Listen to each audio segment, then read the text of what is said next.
Hello everyone, कैसे हैं आप सब। मेरा नाम प्रखर श्रीवास्तव है और मैं आप सबका स्वागत करता हूं एग्जाम ओरिजिनल्स पे, जहां पे हम मेंस 2020 के क्वेश्चन पेपर को डील कर रहे हैं। और ये है क्वेश्चन नंबर 5। अगर आपको एमपीपीएससी से रिलेटेड कोई भी कंटेंट की जरूरत है तो आप एग्जाम ओरिजिनल्स के ऑफिशियल नंबर जो नीचे दिया हुआ है उस पर कॉन्टैक्ट कर सकते हैं। ये चैनल एमपीपीएससी रैंक 1 संपदा सराफ मैम की गाइडेंस में चलता है। तो चलिए 5वें नंबर का जो क्वेश्चन आया था एमपीपीएससी 2020 पेपर 2 पार्ट बी में, discuss the main goals of universalization of elementary education.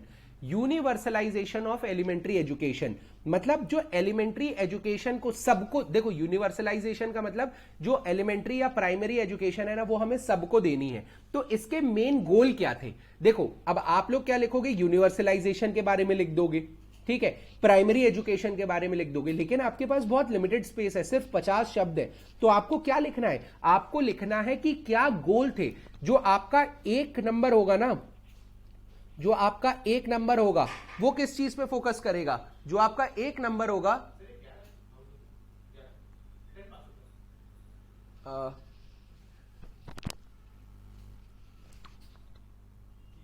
ठीक है, तो जो आपका एक क्वेश्चन है यूनिवर्सलाइजेशन पे, आपको एक नंबर का लिखना है। आपको एक नंबर लिखना है यूनिवर्सलाइजेशन पे और आपको 4 नंबर लिखने हैं गोल्स पे। ये आपको क्लियर होना चाहिए। आप यूनिवर्सलाइजेशन पे 2-3 लाइन, प्राइमरी एजुकेशन पे 2-3 लाइन नहीं लिख सकते हैं, ठीक है। ठीक है, तो चलिए आंसर अब देख लेते हैं। इसका गोल पे आपको ज्यादा फोकस करना है। यूनिवर्सलाइजेशन और एलिमेंट्री एजुकेशन आपके सेकंड पावर वर्ड्स हैं। आप जब भी आंसर लिखें तो इस चीज का फोकस रखें कि आपका मेन पावर वर्ड या फिर पूछा गया वर्ड क्या है, गोल। सेकेंडरी या उसको सपोर्ट करने वाले वर्ड क्या है, यूनिवर्सल और एलिमेंट्री एजुकेशन। तो इन दोनों पे आपको नहीं लिखना है, इन दोनों को सपोर्ट में लेना है। तो एलिमेंट्री एजुकेशन को आपने एक लाइन में डिस्क्राइब किया, यूनिवर्सलाइजेशन को आपने एक लाइन में डिस्क्राइब किया। Elementary education includes primary education of child between 6 to 14 years. बढ़िया, पढ़ते ही साथ एक नंबर मिल जाएगा।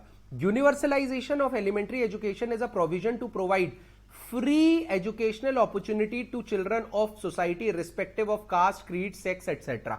ये आपने एक नंबर में यूनिवर्सलाइजेशन बताया। अब इन दोनों के गोल क्या है?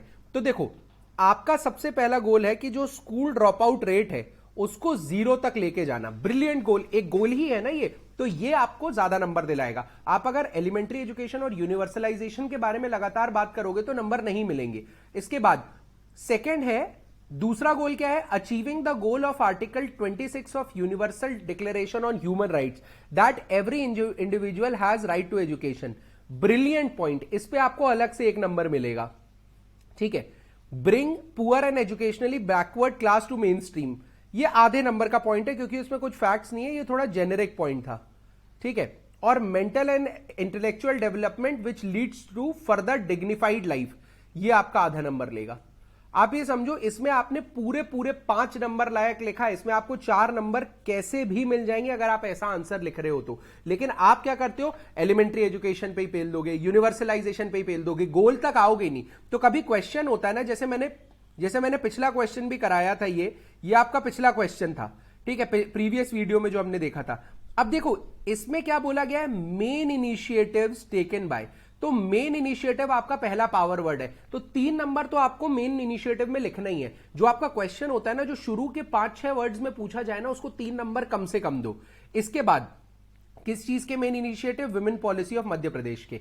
तो अब women policy of Madhya Pradesh आपका सपोर्टिंग टाइटल हो गया और मेन इनिशिएटिव आपका प्राइमरी टाइटल हो गया। इस पे आपको कम से कम 3 नंबर का लिखना है। तो हमने देखा था 1 नंबर का हमने लिखा था काय पे, विमेन पॉलिसी पे, और बाकी 4 नंबर का लिखने की कोशिश करी थी हमने काय पे, इनिशिएटिव्स पे। ये आंसर सही होते हैं, ये आंसर्स आपको एक्चुअली में बाकियों से बेहतर बनाएंगे, आपकी नॉलेज को बेहतर वे में प्रेजेंट करने में हेल्प करेंगे। अभी देखिए, आपकी एक्टिविटी या फिर बोलते हैं ना आपके इंटरेस्ट बनने के लिए मैं इतने सारे इंफोग्राफिक यूज कर रहा हूं, लेकिन इस इंफोग्राफिक के बाद धीरे धीरे हमें फ्लो चार्ट्स कैसे बनाना है वो आएगा। फॉर एग्जांपल इसी चीज को आप इस तरीके से लिख सकते थे, गोल्स को, एक गोल ये, एक गोल ये, एक गोल ये, एक गोल ये, एक गोल ये, एक गोल ये, एक गोल ये, एक गोल ये, ऐसे आप लिख सकते थे। या फिर गोल्स को लिखने का सिंपल तरीका होता है ये, आप ये भी लिख सकते हो। गोल्स को लिखने का तरीका ये भी होता है, ये 1 2 3, और यहां पर कुछ और लिख दो, कॉज लिख दो, या फिर इसके अंदर कॉज लिख दो। कॉज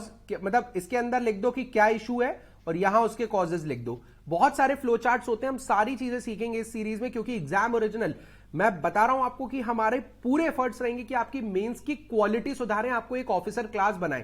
आज तक हम सिर्फ रटते आ रहे थे एमपीपीएससी में, अब हम डेवलप होंगे, रटने के साथ हम ऑफिसर क्वालिटी के भी बनेंगे, तब जाके एमपी का एडमिनिस्ट्रेशन में और दम आएगी, जब आपके जैसे लोग इस सिस्टम में जाएंगे। ठीक है, आपको अगर कोई भी सपोर्ट चाहिए एग्जाम ओरिजिनल से, नीचे दिया गया नंबर आप उसे देख सकते हैं। Thank you and all the best.